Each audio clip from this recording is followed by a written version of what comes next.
कानपुर में पनकी स्थित Tripathi guest house B block में पेंशनर्स समाज की वार्षिक आम सभा बैठक संपन्न हुई। कार्यक्रम का शुभारंभ संरक्षक मंडल के पंडित Ramji Tripathi, doctor SP Saxena, doctor सम शुक्ला और अध्यक्ष साहबदीन यादव ने भारत माता की चित्र पर माल्यार्पण और दीप प्रज्वलित कर किया। राष्ट्रगान के बाद संयुक्त सचिव बी प्रसाद ने स्वागत किया। बैठक में साहबदीन यादव ने पेंशनर की समस्याओं पर चर्चा की और 8 सूत्रीय मांग पत्र प्रस्तुत किया, जिसे सर्वसम्मति से पारित किया गया।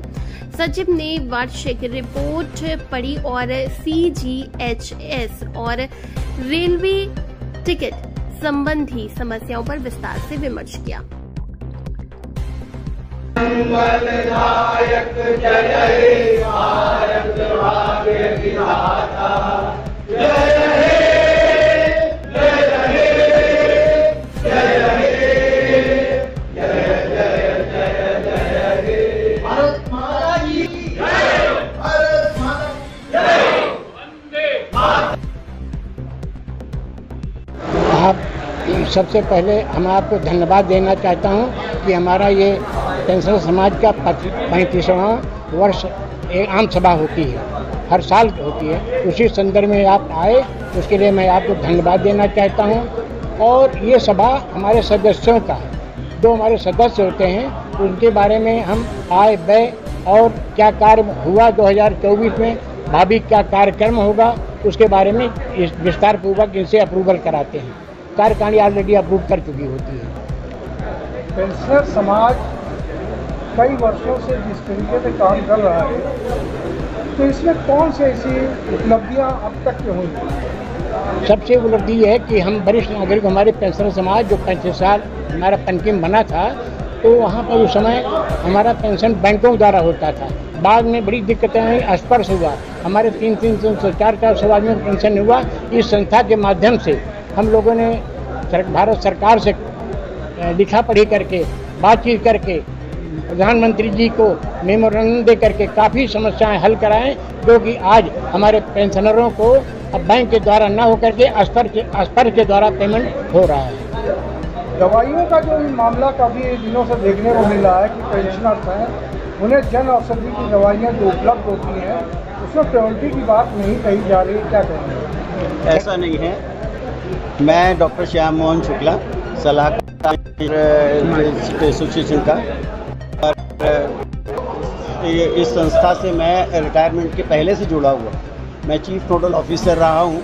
जो दवाइयाँ जन औषधि वाली हैं वो पूरी गुणवत्ता की हैं, उसमें कोई कमी नहीं है। मैं स्वयं वही दवाइयाँ लेता हूँ और उसमें कोई कमी नहीं। ये मोदी जी की नीति है, उसके तहत हम लोगों को ये दवाइयाँ हम लोग देते हैं लोगों को, और स्वयं भी लेते हैं, तो उनकी गुणवत्ता में कोई कमी नहीं। दूसरे भी आपने एक सवाल पूछा था कि पेंशनर समाज ने और क्या किया।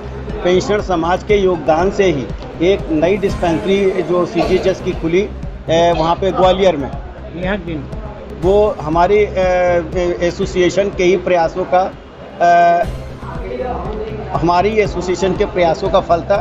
और इसके अलावा जो एक डिस्पेंसरी हम लोगों ने पांडुनगर की डिस्पेंसरी सरकारी उसमें संस्थान में LIC में वहाँ पे LIU में खोली है, वहाँ पे पांडुनगर वाली डिस्पेंसरी। और बाकी सारी डिस्पेंसरियों में भी डॉक्टरों की उपलब्धि और पैरामेडिकल्स की उपलब्धि, फार्मासिस्ट की उपलब्धि को बढ़ाने में हमारी एसोसिएशन का बहुत योगदान रहा है। क्या नाम है आपका? मैं शिवम त्रिपाठी हूँ। आपकी संस्था पेंशनर समाज का संरक्षक भी हूँ।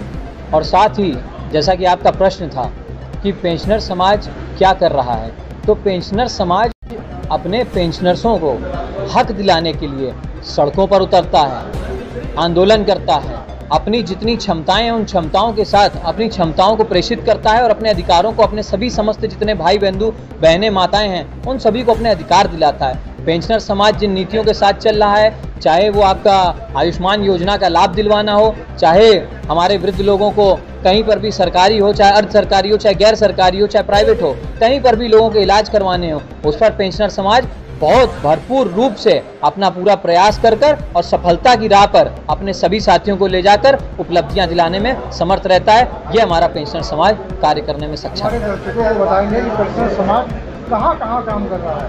पेंशनर समाज इस समय खाली कानपुर नहीं, पेंशनर समाज खाली उत्तर प्रदेश नहीं, पूरे भारत में ये पेंशनर समाज है। और इस समाज का एक ऐसा दायित्व बना हुआ है पूरे भारत वर्ष के प्रति कि जितने भी हमारे पेंशनर समाज के लोग हैं, वह सभी लोग, चाहे सदस्य हों, चाहे पदाधिकारी हों, चाहे हमारे कोई भी आम लोग हों, सब जुड़े होते हैं, इससे अपना जुड़ाव रखते हैं। और कोई भी आम सभा होती है तो उसमें आकर अपनी बात को रखते हुए अपने उच्च पदाधिकारियों से, सभी लोगों से अपनी बातों को कहते हैं और बातों को मनवाने में पूरे सक्षमता रखते हैं। तो भारत सरकार से आपकी क्या क्या मांगे? भारत सरकार से सबसे पहली मांग है हमारी कि हमारी जो पुरानी पेंशन जो थी उसको बहाल किया जाए, एनसीबी खत्म किया जाए। दूसरा, कोरोना काल में 18 महीना का हमारा डीए रोका था, उसके लिए हम बराबर संघर्ष कर रहे हैं और हमारा 18 महीने का डीए दिया जाए। साथ में सभी पेंशनरों को जो 80 साल की उम्र में 20% बढ़ता था, हम डिमांड कर रहे हैं और कर रहा हूं कि 65 साल में 5%, 70 साल में 10%, 75 में 15%, ये उनको बढ़ोतरी, हमारे बेसिक में बढ़ोतरी किया जाए। साथ में पेंशनरों को आय कर से मुक्त किया जाए, हमारी पेंशन को आय कर में ना जोड़ा जाए। रेल किराया में पहले कोरोना काल के पहले हमारे जो पेंशनर थे उनको 40% को छूट मिलती थी, महिलाओं को 50% मिलता था। और हमारा जो पेंशनर समाज है, ये मैं उस संस्था का शाखा हूँ जो भारत पेंशनर समाज नई दिल्ली में है, ऑल इंडिया में, वो कनाडा में उनका हेड ऑफिस है। बहुत पुरानी 1955 की संस्था बनी हुई है, उसका हम एक अंग हैं और हमारा हर साल वहाँ प्रतिनिधित्व करते हैं। भारत सरकार की से बराबर हर महीने हमारी पत्रिका निकलती है और डिमांड मांग बराबर करता हूँ और हम सफलता के मार्ग पर चल रहे हैं। आदरणीय मोदी साहब से, भारत सरकार से निवेदन करूँगा, इन वरिष्ठों को, हमारे पेंशनरों को पुरानी पेंशन, नई पेंशन छोड़ करके पुरानी पेंशन बहाल किया जाए, ये मैं निवेदन करना चाहता हूँ। आज अपने साथियों से हम इसको पास करा करके भारत सरकार को आप सबके माध्यम से मेमोरेंडम देंगे।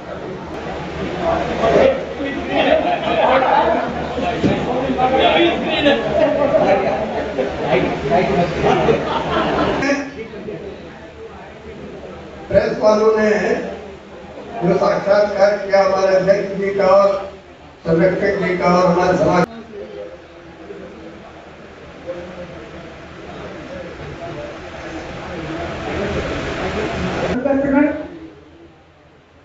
जो आपके लिए गरिमामयी उपस्थिति पार्टी गेस्ट हाउस के सभागार में उपस्थित हुए हैं, आपकी उपस्थिति हुई है। इस गरिमामयी उपस्थिति को मैं प्रणाम करते हुए, संस्था की तरफ से आपका आभार प्रकट करते हुए इस कार्यक्रम को अध्यक्ष जी की अनुमति से आगे बढ़ाते हुए करें।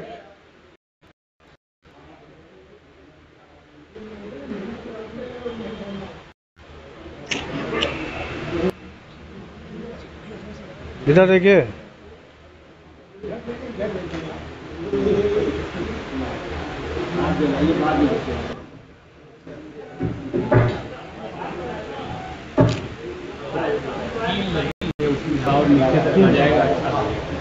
ठीक है भैया, बहुत सही है। आओ आओ, आप लोग खड़े हो जाएं और राष्ट्रगान होगा। हाँ ठीक, वेरी गुड। अब मैं निवेदन करता हूँ अपने थोड़ा उधर जाइए, राष्ट्रगान हो रहा है। अपना अध्यक्ष उनसे मंचासन कराने